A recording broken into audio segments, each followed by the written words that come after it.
François Ragissuette, moi je suis éleveur de porcs en Bretagne dans le Morbihan.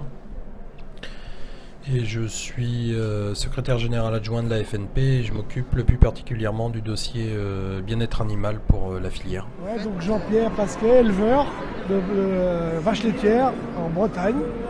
Et puis je suis un des cofondateurs de l'association Bleu Blanc Cœur et coprésident aujourd'hui. Moi je suis Emmanuelle, je suis éleveuse de chèvres Angora.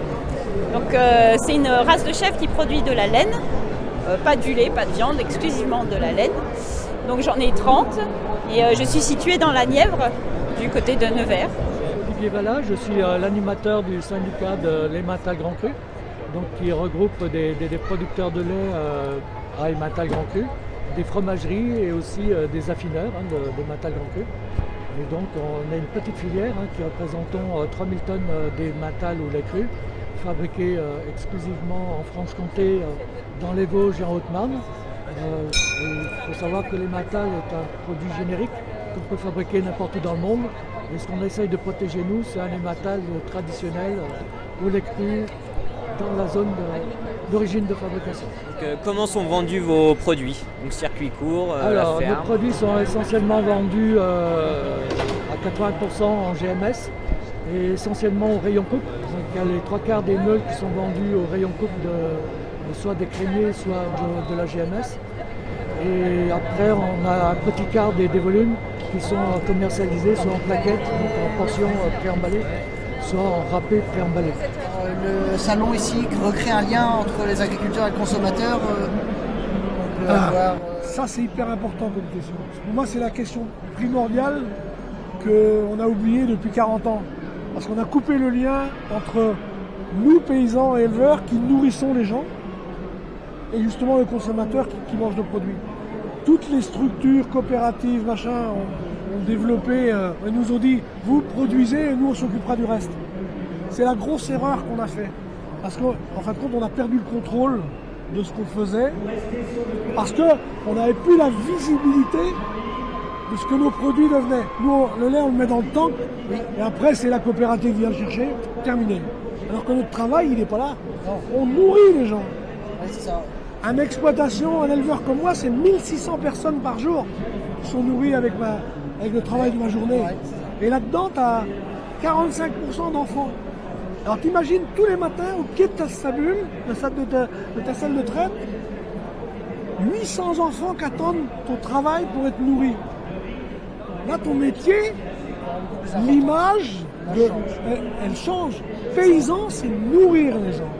Ça permet déjà de montrer aux consommateurs qu'il y a encore des produits de qualité en France. Donc c'est vrai que notre Emmental a un label rouge, mais il a aussi une indication géographique protégée qui définit l'aire dans laquelle il peut être produit. Donc c'est essentiellement la Franche-Comté, les Vosges et la Haute-Marne. On n'a pas le droit de le produire ailleurs. Donc ça garantit une origine aux consommateurs, ce qu'ils recherchent. Ouais, le salon d'agriculture, c'est une très bonne vitrine pour pouvoir communiquer vis-à-vis du grand public et du consommateur. Après, la difficulté qu'il y a au quotidien, c'est entre le consommateur et le citoyen. Les attentes ne sont pas toujours les mêmes. Et c'est pas toujours... on peut avoir des produits d'excellence, on va dire, qui vont répondre aux besoins du citoyen. Mais le consommateur, quand il est à faire ses courses et qu'il doit faire un achat, il va peut-être avoir un regard différent où le prix va orienter son achat, quoi. Merci. Ce qu'on peut retenir, c'est qu'il faut changer un peu l'image et rendre les consommateurs acteurs C'est ça. de la consommation Voilà. et qu'ils se renseignent plus sur la production, Oui. savoir ce qu'ils ont vraiment dans leur assiette. Qu'ils arrêtent de croire ce qu'on leur balance à la télé et à la radio, que c'est par le prix bas qu'ils vont s'en sortir. C'est ça. C'est pas par le prix, c'est par la valeur. Je vais juste finir par une phrase. Moi je dis à tous les parents qui viennent avec un enfant dans la stabulation, je dis n'apprenez pas à vos enfants le prix des choses. Apprenez-leur la valeur, alors ils en connaîtront le prix. Moi mon petit-fils, il y a 10 ans, il me dit je veux un 40, papy je veux un 40 bas. Je dis ok, mais tu auras le 40 bas quand tu auras balayé la stabule. Je discute pas le prix du 40 bas. Je discute la valeur du travail qui va lui permettre d'avoir un 40 bars. Ben, ça fait toute la différence. Que si je lui donne 50 centimes pour acheter le 40 bars, il va se rappeler du prix, mais pas de la valeur. Voilà. Donc ça, c'est le truc dans les écoles qu'il faut apprendre. Et est-ce que vous aurez un petit mot pour les consommateurs Oui, manger local. Manger et consommer local.